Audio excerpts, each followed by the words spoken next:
Hello, and welcome to Cornelia F. Bradford's Masterpiece Theatre. Cornelia F. Bradford, where the F stands for phosphorescence. Not many people know this, but Cornelia F. Bradford could glow in the dark. Yes, she could. Well, children, tonight's book is All Quiet on the Western Front. Let's open it up and read a little, shall we?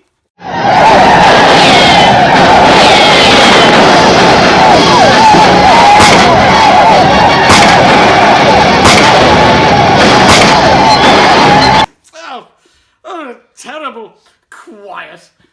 That's the understatement of the century, I'll tell you. We won't be reading that book tonight. Let's take another book, shall we?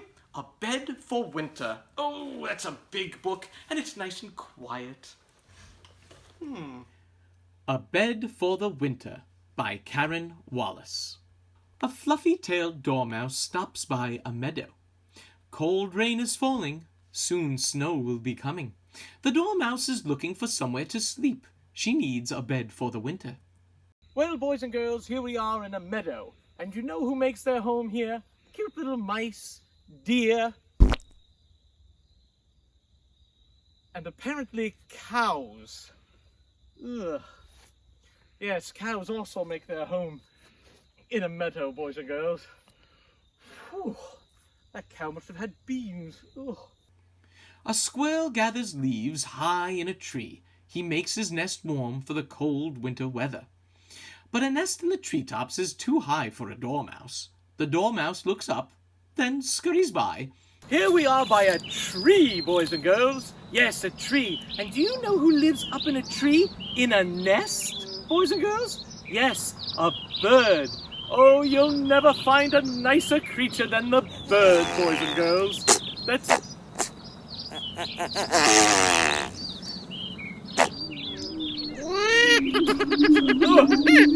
boys and girls, let's turn the page, shall we? Disgusting creatures. A queen wasp sleeps under an oak stump. She is squeezed through a crack in the rotten wood. But a crack in an oak stump is too small for a dormouse. The dormouse looks in, then scurries by. Here I am, boys and girls, with a tree stump, right? The remnants of what a tree used to be, just like this mighty oak here. Now, boys and girls, just because the tree is gone doesn't mean there's not a lot of life left in it still. A lot of animals make their home in a tree stump, like spiders and ants and other kinds of creepy crawly insects. They find it quite comfortable to sleep in, right? Let's see. Yes, they find it quite comfortable.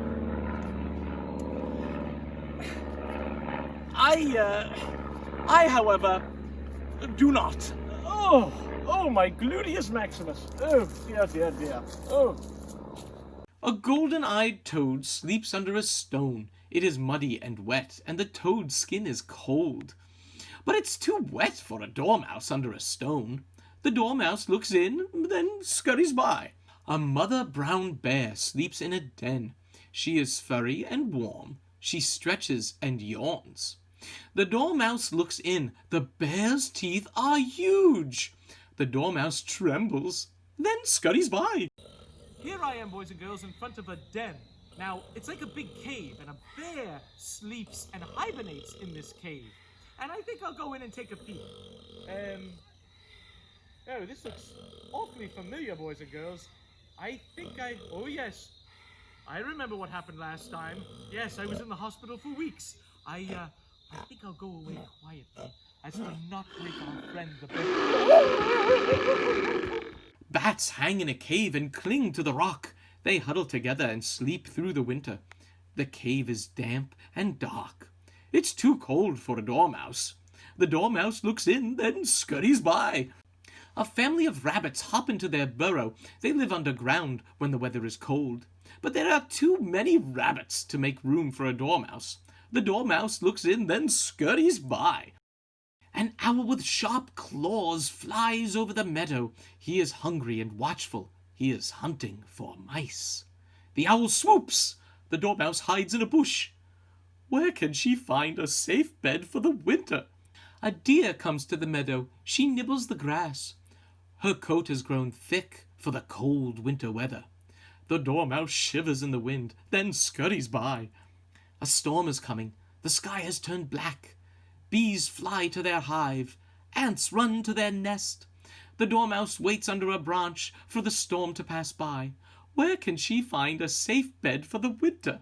Boys and girls, I'm here looking for a hive, which is where bees make their home. And now I just saw a bee. You couldn't see it, but I just saw a bee go right in the hollow of this log. So let's go and take a closer look, shall we? Hello, little bee. Hello. Oh. I don't mean to bother. Oh, I was just trying to tell you. Oh, no, wait. Oh, bee.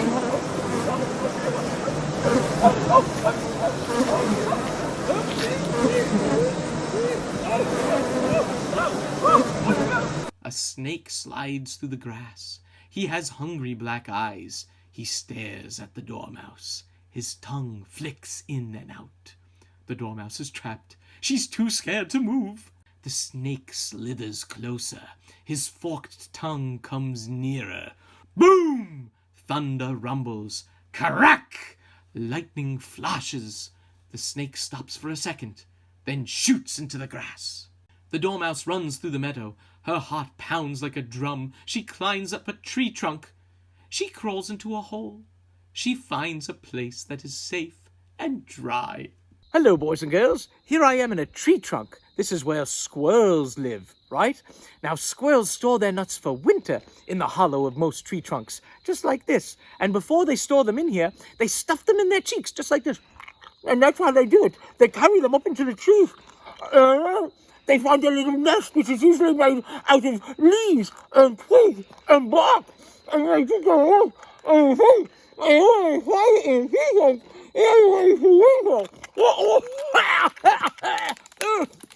Boys and girls, I think I'll leave it to the squirrels to do it like that, yes?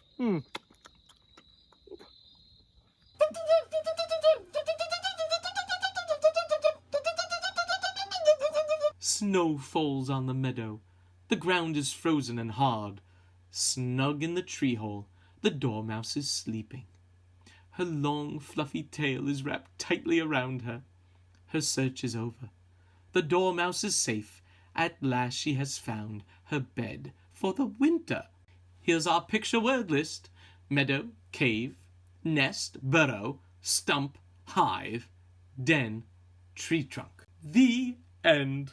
Well, boys and girls, I hope you enjoyed A Bed for the Winter. Wasn't it amazing seeing all the different places that animals chose to sleep? We saw a meadow and a hive, a nest, a burrow, a tree trunk, a stump. All these amazing places where animals sleep. But you know where I like to sleep? There's nothing more comfortable than my nice, cozy air mattress. Filled with air, it's like sleeping on a cloud. I can stay here all winter on my lovely air mattress. Oh,